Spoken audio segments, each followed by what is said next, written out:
Hello, Waters Church. My name is Abby Hoagland. I am one of the worship leaders for Current Worship, and oh my gosh, I miss y'all so much. Sunday mornings are not the same at all, not being able to come all together and just be and feeling each and every single one of your energy during worship is just so empowering and beautiful and refreshing, and not having that, it's huge, and I am never ever going to take it for granted again. We had about 7 or 8 people putting on the first Sunday morning, and we were all sitting in a circle, and Clint had asked us, like, how's this affecting y'all? Because frankly, I'm frustrated. Like, I miss our church, and I started crying, and I was like, we needed this Sunday so bad. We needed our people. We needed everyone to be together so badly. We had found out that Friday before. No, excuse me. We had found out, yeah, it was that Friday. It was the Friday before that Matthew had lost his job. Matthew's my husband, for those of you who don't know.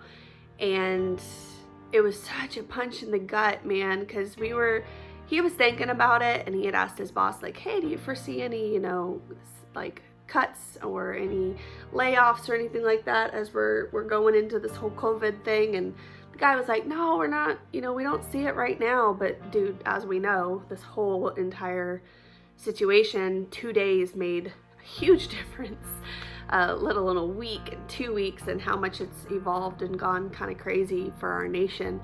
And he walked in, and he got that look in his eyes. Whenever your spouse has that look and you're like, who died?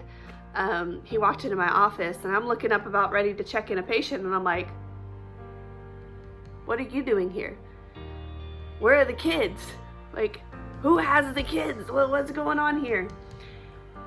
And he's like, I have news about my job. And I was like, oh. I was just angry, so angry.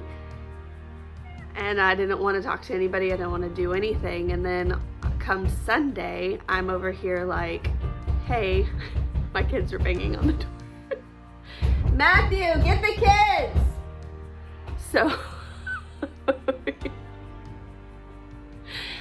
So I'm over here like, I'm so angry.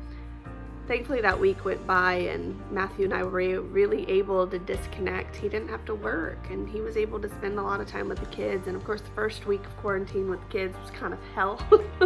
He was having a really hard time with it, and then I was having a really hard time with it because work was crazy. And then you have like this weight on your shoulders of now my work is our income. Okay, here we go. And it was a really, really hard week, and it's not easy.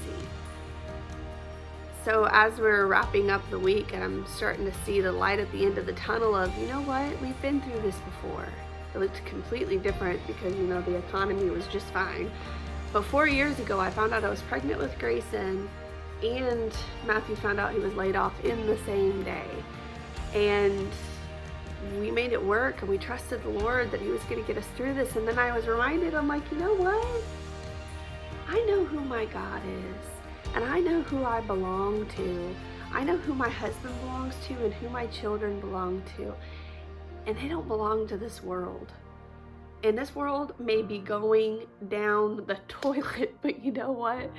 Our God is amazing, and he's loving, and he's caring, and he is such a strong, strong, strong Father. And he has got me. And so I think once I kind of woke up to that, I was good. But also we just know with all of our hearts that the Lord has something amazing for Matthew. And it's going to be great. And it's going to be amazing for our family. And it's going to be better than we had even hoped. And guys, it's going to be epic when we can come together again as a church. Like, absolute fire. And I am super stoked about that. So, dude, the first Sunday we're back, I want both services packed. Let's not take it for granted anymore. Let's hug each other. Let's high five. Let's shake hands. As long as the CDC clears us to do so. Dude, we take so much for granted. I don't want to go back to where we were. I want to go forward. And I want to get past all of this like ridiculously, amazingly strong. And I'm super excited for every single one of you as you're growing with your family and you're spending time with your kids and you're growing with your spouse. Take this time to worship together. Take this time to read together. Take this time to like have family movie night every night, man. Family movie nights every night. Family game nights every night. Have fun. This is like an extended, unpaid vacation. We're praying for each of you. We're loving on each of you. If you need anything, please, please, please reach out to leadership or reach out to a friend from church and let's do this thing together. We have not stopped doing life together. Not in the slightest. If anything, we have been going crazy bonkers in life together. So check in with your neighbor, check in with your church family, and we are praying for each of you with your health, with your jobs, with your kids, being so far from school. A lot of kids really thrive on routines. I'm feeling it for them. I'm the same type of way, and I am feeling it. Be praying for us. Matthew is going to try to tackle potty training with Grayson. For those of you who have babysat him or have taught him in Splash, you know that this is a huge feat and a huge task to accomplish. So please keep us in your prayers that we can just knock this out, because we're going to take advantage of this time, this forced time at home, to really, really make it work. So I love you guys. We are the freaking church and we are the freaking waters. Stay connected.